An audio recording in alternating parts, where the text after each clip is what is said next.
అటు ఎవరన్నా నిలబడు అన్నట్టు శరత్ అటుపోయి నిలబడు, అక్కడ ఉండు నిలబడు. మీడియా మిత్రులకు నమస్కారం. ఈరోజు క్యాతన్పల్లిలోని మా నివాసంలో జరుగుతున్నటువంటి ఈ మీడియా సమావేశానికి విచ్చేసినటువంటి ప్రింట్ మీడియా, ఎలక్ట్రానిక్ మీడియా మిత్రులందరికీ పేరు పేరున నమస్కారాలు తెలియజేస్తూ, మీ అందరికీ కూడా తెలుసు క్యాతన్పల్లి మున్సిపాలిటీలో గడిచిన కొన్ని రోజులుగా ఏం జరుగుతూ ఉందో రాష్ట్రం అంతా కూడా చూస్తూ ఉంది. మీరే ప్రత్యక్ష సాక్షిభూతంగా కూడా ఉన్నారు మీడియా మిత్రులంతా. ఫిబ్రవరి 11వ తేదీన రాష్ట్ర వ్యాప్తంగా అన్ని మున్సిపాలిటీల్లో ఎన్నికలు జరిగినాయి. క్యాతన్పల్లి మున్సిపాలిటీలో కూడా ఎన్నికలు జరిగినాయి. ఇక్కడ క్యాతన్పల్లి మున్సిపాలిటీ పరిధిలో జరిగినటువంటి ఎన్నికల్లో సిపిఐ పార్టీ, బీఆర్ఎస్ పార్టీ కలిసి మేము ఇక్కడ పోటీ చేయడం జరిగింది. 15 వార్డుల్లో మేము బీఆర్ఎస్, 7 వార్డుల్లో సిపిఐ కలిసి మేము పోటీ చేసినాం.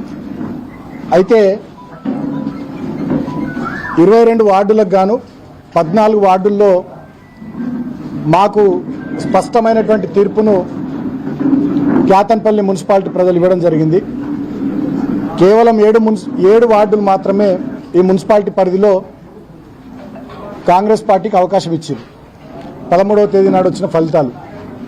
అయితే దాని తదనంతరం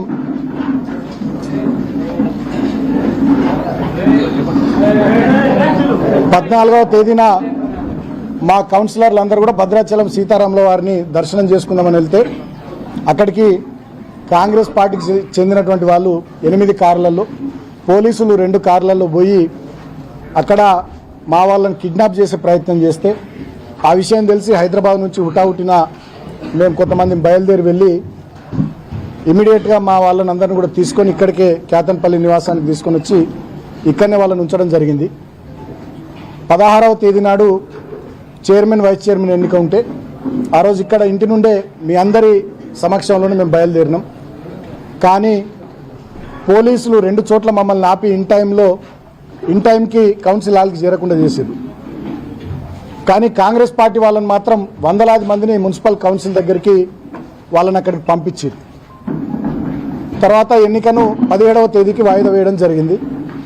17వ తేదీ నాడు ఆ రోజు కూడా మేము పోలీసు వాళ్ళతోని, అధికారులతో మాట్లాడి ఎన్ని వెహికల్స్లో ఎంతమందిని పంపించమంటారంటే 3 వెహికల్స్ కౌన్సిలర్లను పంపించండి, 1 వెహికల్ మీరు రండి అన్నారు.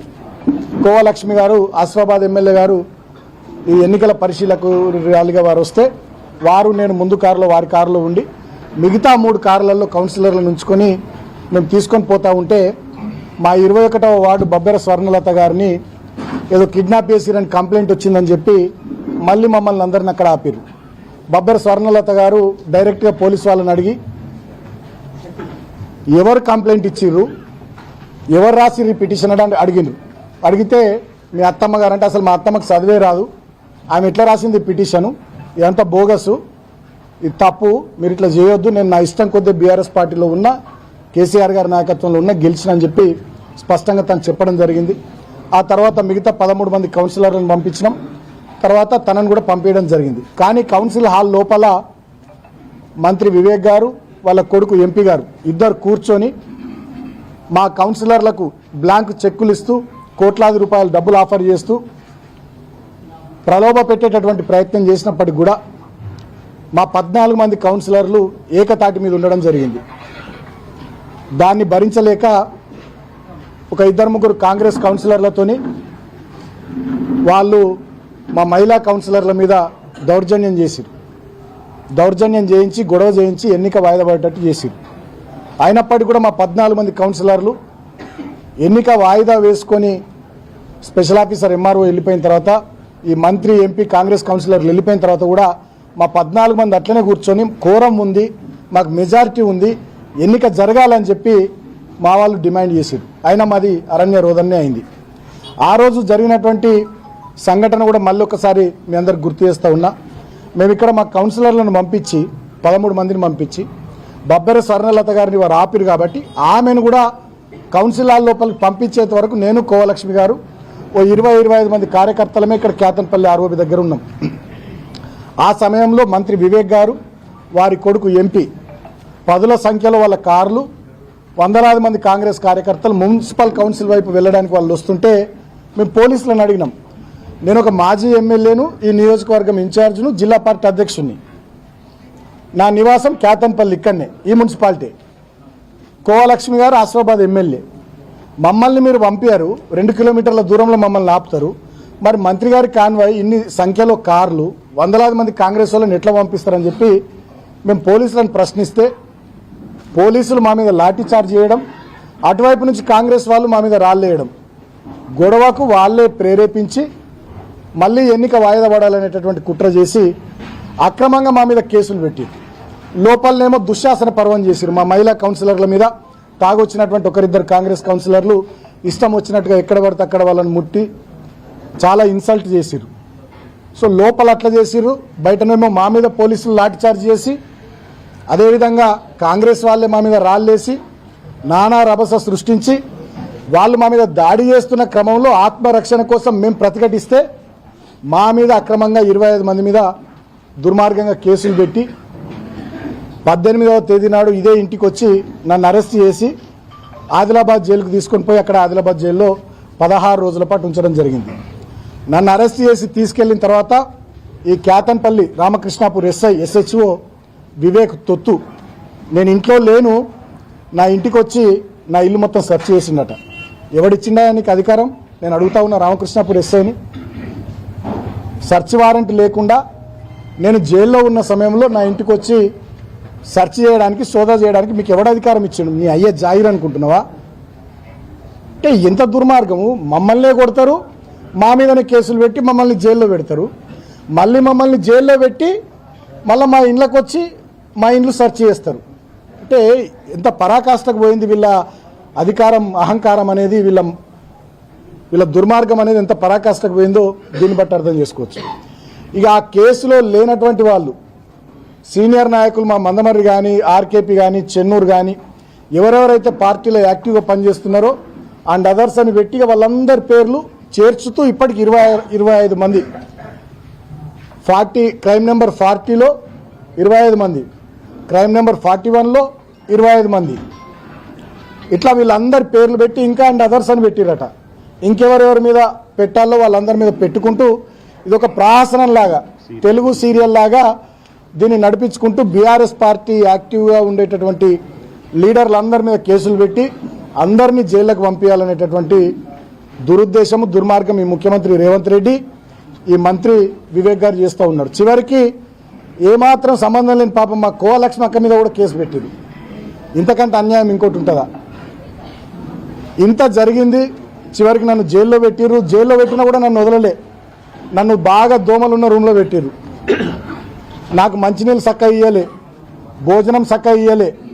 నాకు 2 రోజుల పాటు గొంతు నొప్పి వస్తే ఇప్పటికి కూడా నా త్రోట్ ఇంకా సెట్ కాలే, నాకు చక్క ట్యాబ్లెట్లు ఇయ్యలే. కొంచెం ఫీవరిష్గా ఉంది అంటే వచ్చి చూసే పరిస్థితి లేదు, ట్యాబ్లెట్లు ఇవ్వరు, డాక్టర్లు వచ్చి చూడరు. మొత్తం దోమలు. మేము 7-8 మంది ఆ రూమ్లు ఉంటే 100-150 దోమలు. అంటే కావాలని చెప్పి మాకు రిస్ట్రిక్షన్స్, నువ్వు గిన్నెనే తిరగాలి, ఇగో గిదే బ్యారెకు, బయటకు పోవద్దు, న్యూస్ పేపర్లు ఇయ్యరు, పుస్తకాలు తెప్పించుకుంటామంటే దానికి కోర్టు నుంచి పర్మిషన్ కావాలంటారు, చలి బాగా పెడుతుంది, ఇబ్బంది అవుతుంది అంటే దుప్పట్లు ఇయ్యరు. మా శ్రీకాంత్ అని మా అడ్వకేట్ ఒక 3 రోజుల తర్వాత పాపం ఆయన పోరాటం చేసి నేను కప్పుకోవడానికి కూడా దుప్పటి, దానికోసం మా ఆదిలాబాద్ చెందినటువంటి శ్రీకాంత్ అనే అడ్వకేటు 3 రోజులు ఫైట్ చేయాల్సి వచ్చింది. 3 రోజుల ఫైట్ తర్వాత నాకు దుప్పటి వచ్చింది లోపలికి. అంటే ఇంత దుర్మార్గంగా, ఇంత పైశాచికంగా వీళ్ళు వ్యవహరించారు ప్రభుత్వ పెద్దలు. అంతేకాకుండా నాకు మొన్ననే మంచిర్యాల కోర్టులో బెయిల్ వచ్చింది, హైదరాబాద్ కోర్టులో బెయిల్ వచ్చింది, ఎన్నో అక్రమ కేసులలో. చెన్నూరు కేసులో కూడా నాకు బెయిల్ రాలేదు, చిన్న కేసు. కావాలని చెప్పి ప్రభుత్వ పెద్దలు దాంట్లో నాకు బెయిల్ రాకుండా చేశారు. కారణం ఏంది? నిన్న హోలీ పండగ, ఇవాళ నా చిన్న కొడుకు పుట్టినరోజు. సో ఈ 2 రోజులు కూడా నేను జైల్లో ఉండాలని, అంటే పండగ పూట నా చిన్న కొడుకు పుట్టినరోజు సందర్భంగా కూడా నేను నా కుటుంబ సభ్యులతో ఉండొద్దు, జైల్లో బాధపడాలి అనేటటువంటి ఒక పైశాచిక ఆనందంతో ఈ ముఖ్యమంత్రి రేవంత్ రెడ్డి గారు, ఈ మంత్రి వివేక్ గారు వ్యవహారం చేస్తూ ఉన్నారు. సరే, నేను ఇప్పటికైనా మంత్రి గారిని కోరుతా ఉన్నా, ముఖ్యమంత్రి గారిని కోరుతా ఉన్నా, మీరు నన్ను 16 రోజులు జైల్లో పెట్టిర్రు, అనేక రకాల ఇబ్బందులు పెట్టిర్రు, మమ్మల్ని లాఠీ చార్జ్ చేసి కొట్టిర్రు, మా మీదనే కేసులు పెట్టి అక్రమంగా జైళ్ళల్లో పెట్టిర్రు. ఇప్పటికైనా మీ కక్ష తీరింది, ఇప్పటికైనా మీ కడుపు మంట, మీ కళ్ళ మంట చల్లారింది అని చెప్పి నేను అనుకుంటా ఉన్నా. ఇప్పటికైనా కేతన్పల్లి మున్సిపాలిటీ ప్రజానీకం ఇచ్చినటువంటి ప్రజా తీర్పును గౌరవించమని నేను కోరుతున్నా ప్రభుత్వాన్ని. నేను వేరే గొంతెమ్మ కోరికలు ఏం కోరతలే. ఇప్పటికైనా వివేక్ గారు, రేవంత్ రెడ్డి గారు కేతన్పల్లి మున్సిపాలిటీ ప్రజలు ఇచ్చినటువంటి ప్రజా తీర్పును దయచేసి గౌరవించండి అని కోరుతున్నా.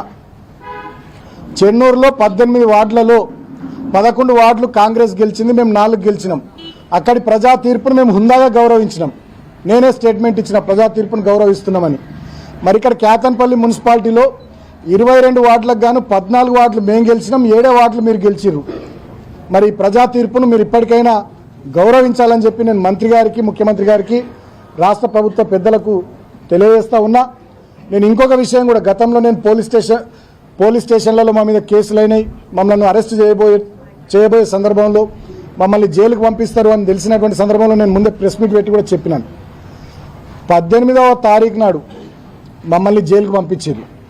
17వ తారీఖు నాడు రెండవసారి చైర్మన్, వైస్ చైర్మన్ ఎన్నికకు సంబంధించి అక్కడ కౌన్సిల్ సభ్యుల ప్రమాణ స్వీకారము, అదేవిధంగా తర్వాత జరిగినటువంటి ప్రాసెస్, దీనికి సంబంధించినటువంటి వీడియో ఫుటేజ్ బయట పెట్టాలని నేను డిమాండ్ చేసిన.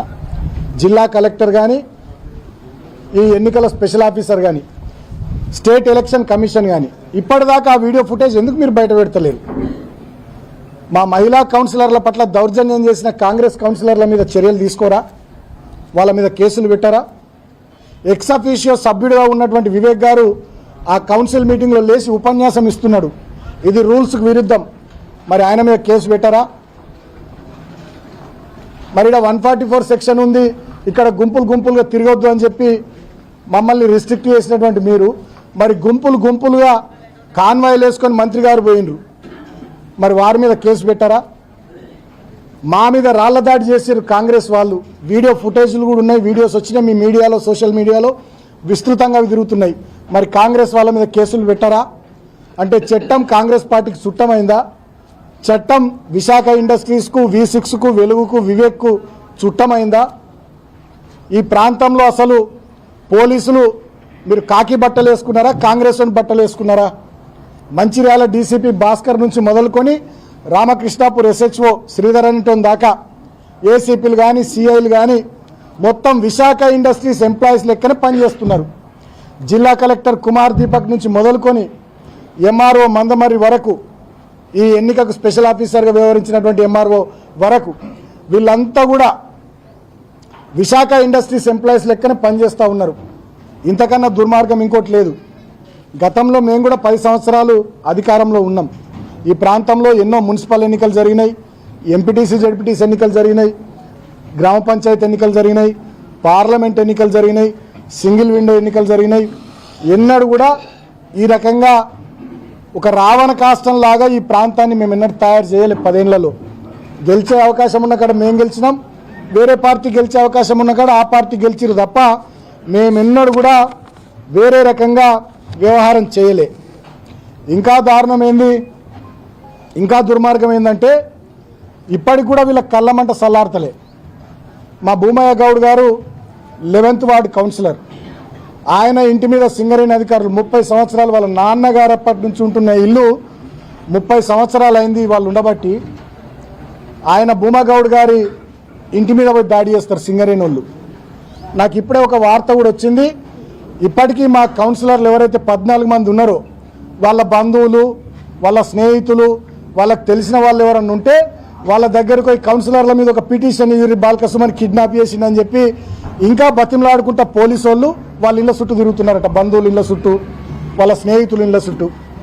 ఇంత జరిగిన తర్వాత కూడా రాష్ట్రమంతా మిమ్మల్ని తూ అన్నాక కూడా ఇంకా 14 మంది మా కౌన్సిలర్లకు సంబంధించి బీఆర్ఎస్ పార్టీ, సిపిఐ పార్టీ మేమే మా కౌన్సిలర్లను కిడ్నాప్ చేసినామని చెప్పి పిటిషన్ ఇవ్వమని ఇళ్ళ పొంటి తిరుగుతున్నారట పోలీసు వాళ్ళు.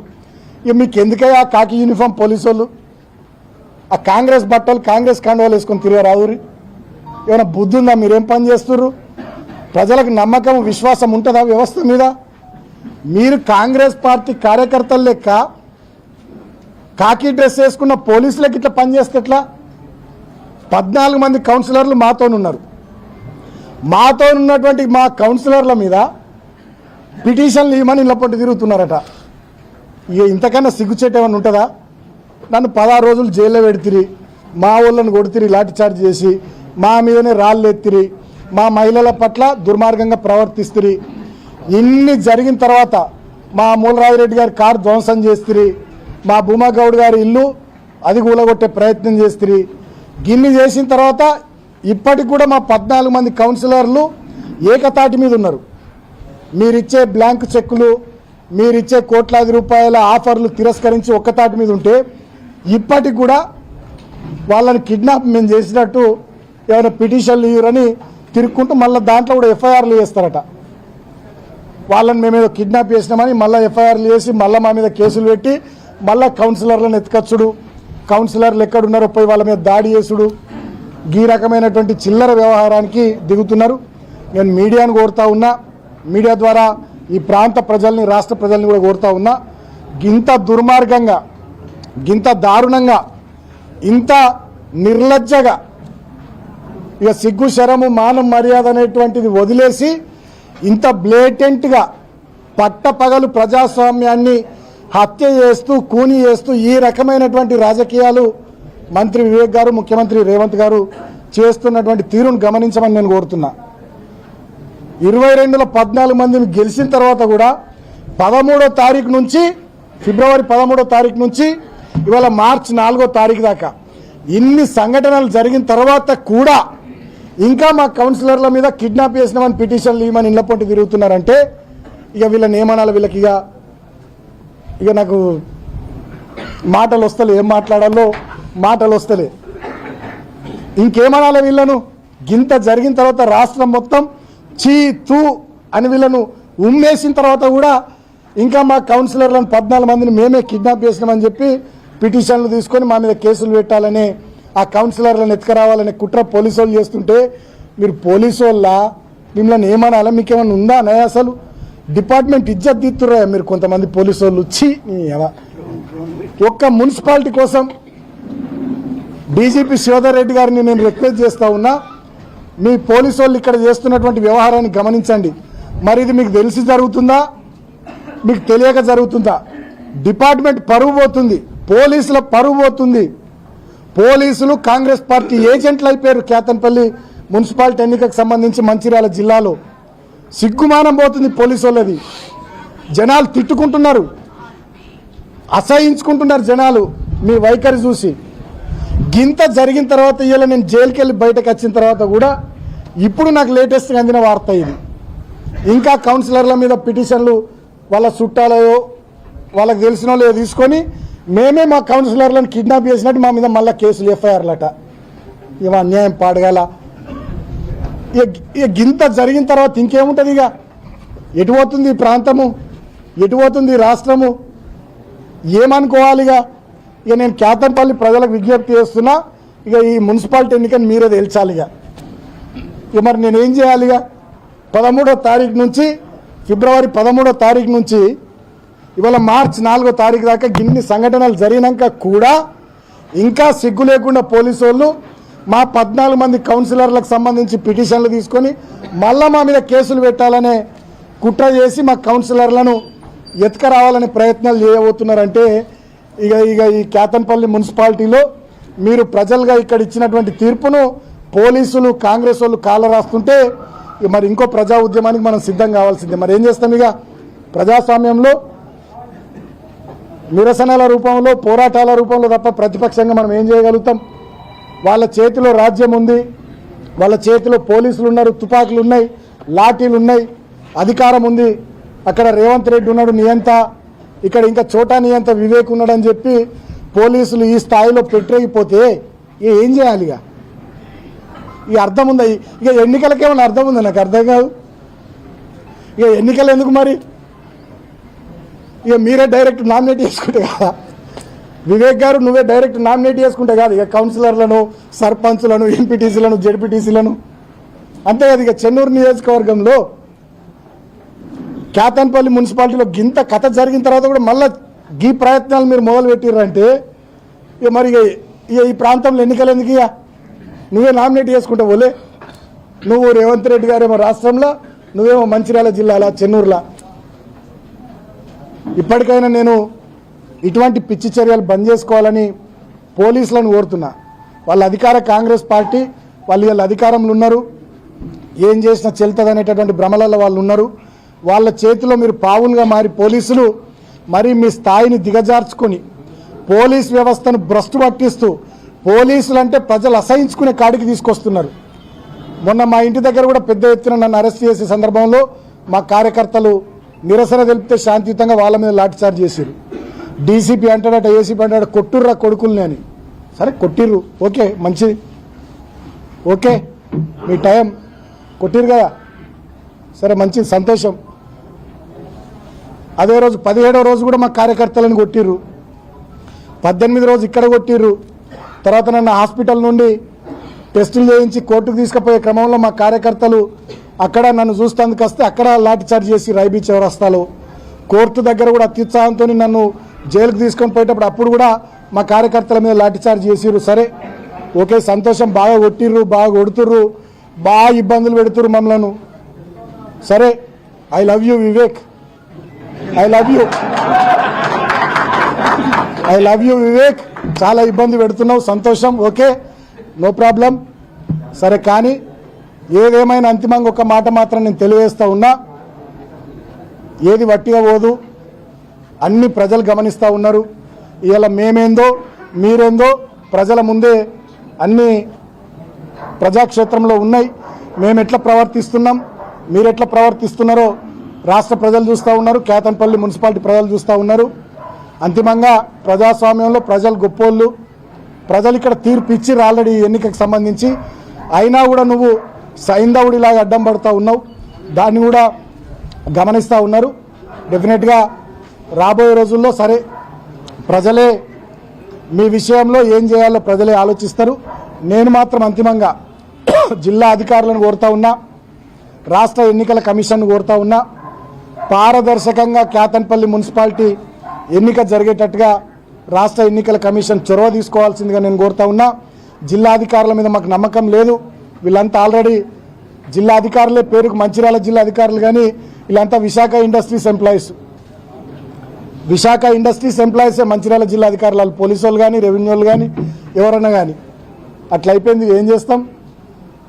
అయినప్పటికీ కూడా ప్రజలు మాకు పూర్తి స్థాయిలో, నేను జైల్లో ఉన్న సందర్భంలో నేను బయటకు రావాలని కోరుకున్నటువంటి ప్రజలందరికీ, మా పార్టీ నాయకులకు, మా కార్యకర్తలకు, మా సోషల్ మీడియా వారియర్స్కి, మీడియా మిత్రులకు, జైల్లో నేను ఉన్నప్పుడు నాకు మనోధైర్యాన్ని కల్పించడానికి జైలుకు వచ్చినటువంటి మా కేటీఆర్ అన్నకు, హరీష్ అన్నకు, మా మాజీ మంత్రులకు, ఎమ్మెల్యేలకు, మాజీ ఎమ్మెల్యేలకు, మా పార్టీ నాయకులకు అందరికీ పేరు పేరున ధన్యవాదాలు.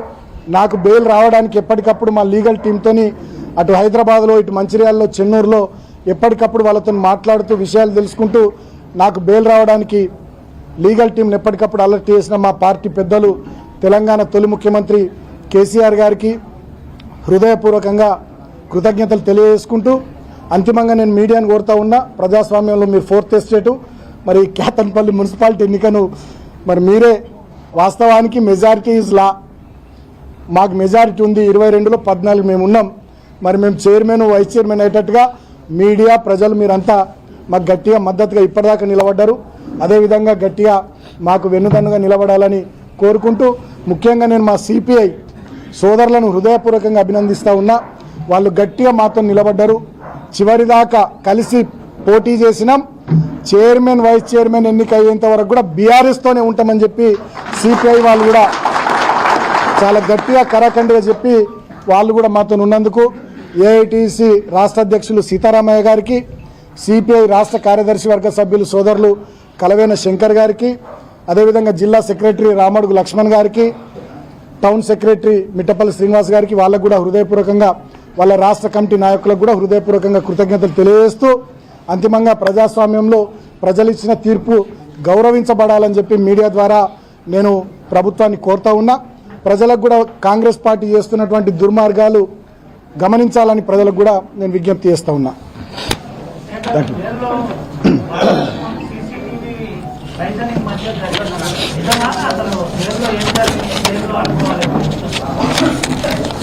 అంటే నేను ఉండేటటువంటి ఆ బ్యారెక్లో సీసీటీవీ ఫుటేజ్ పెట్టి నాదంతా రెగ్యులర్గా మానిటర్ చేసిర్రు. సరిగా వాళ్ళకి పైకి వెళ్ళి ఆఫీసర్స్ ప్రెషరు రిస్ట్రిక్ట్ చేసిర్రు. బాగా చెప్పిన గొంతు పోయినా ఇప్పటికి గొంతు ఇంకా కోలుకోలే. గొంతు పోయినా 1-2 డేస్ కొంచెం లైట్గా ఫీవర్ వచ్చినా రకరకాలుగా ఏమున్నా దోమలు బాగున్నా పెద్దగా ఏం సహకరించాలి, ఇబ్బందులు పెట్టిరు. ఇక అందుకనే కదా వివేక్ ఐ లవ్ యూ చెప్పిన, చాలా ఇబ్బందులు పెట్టినామని.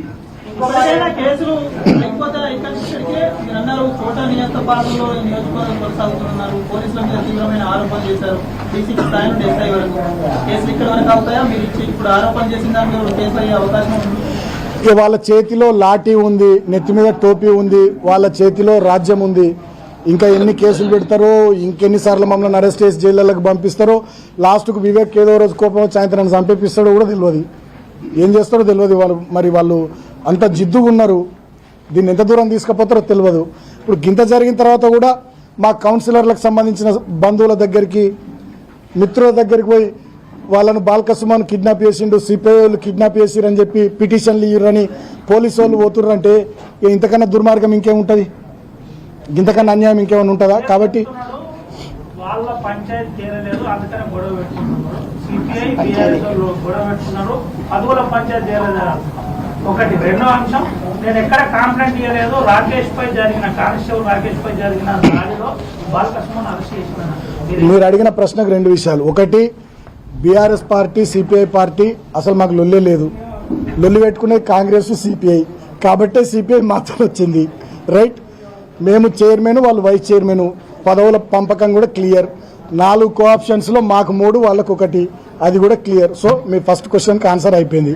ఇక రెండో క్వశ్చన్, ఆయన ఏమన్నాడు, నేనేం కంప్లైంట్ ఇవ్వలేదు అన్నాడు. 17వ తేదీ నాడు సాయంత్రం చెన్నూరు ఎమ్మెల్యే క్యాంప్ ఆఫీస్లో మంత్రి వివేక్ గారు పెట్టిన ప్రెస్ మీట్ బయటకు తీయండి మీరు. బాల్క సుమన్ మీద ఇమీడియట్గా హత్యాయత్నం కేసు పెట్టాలని చెప్పి ఆర్డర్స్ పాస్ చేసిండు మంత్రి గారు. అది నోరా మరి ఏంది మీరే చెప్పాలి. ఆయననే 17వ తేదీ సాయంత్రం ఎమ్మెల్యే క్యాంప్ ఆఫీస్లో బాల్క సుమన్ మీద హత్యాయత్నం కేసు పెట్టాలని చెప్పిండు. మళ్ళీ ఇప్పుడు రాష్ట్రమంతా ఆయన చీతు అని తిట్టేసరికి నేను అనలే అంటున్నాడు. అదేదో సినిమాలో జోక్ ఉంటుందిగా, వీడు దొంగతనం చేస్తాడు కానీ దొరికిపోవడం వీడికి అలవాటు అన్నట్టు వివేక్ గారు అంటాడు, మళ్ళీ నేను అనలేదని తప్పించుకుంటాడు. ఆయననే కదా 17వ తారీఖు నాడు అన్నది, మళ్ళీ ఇప్పుడు ఆయననే నేను అనలేదంటే ఎట్లా?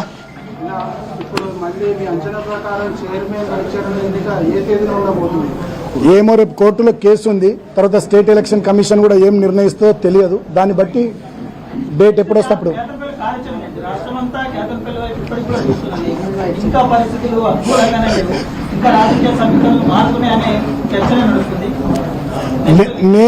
నేను ఒక్కటి మాత్రం బలంగా చెప్తా, ఏ రోజు ఎన్నిక జరిగినా చైర్మన్గా బీఆర్ఎస్ పార్టీ, వైస్ చైర్మన్గా సిపిఐ పార్టీ గెలుస్తుంది. మా 14 మంది కౌన్సిలర్లు, 10 మంది బీఆర్ఎస్, 4 సిపిఐ ఇంటాక్ట్ ఉన్నారు, ఫుల్ క్లారిటీతో ఉన్నారు, చాలా క్లియర్గా ఉన్నారు. ఏ రోజు ఎన్నిక పెట్టినా 14 చేతులు మాకు అనుకూలంగా లేస్తాయి. బీఆర్ఎస్ పార్టీ వాళ్ళు చైర్మన్ అవుతారు, సిపిఐ పార్టీ వాళ్ళు వైస్ చైర్మన్ అవుతారు. రైట్. Thank you. జై తెలంగాణ. చాలా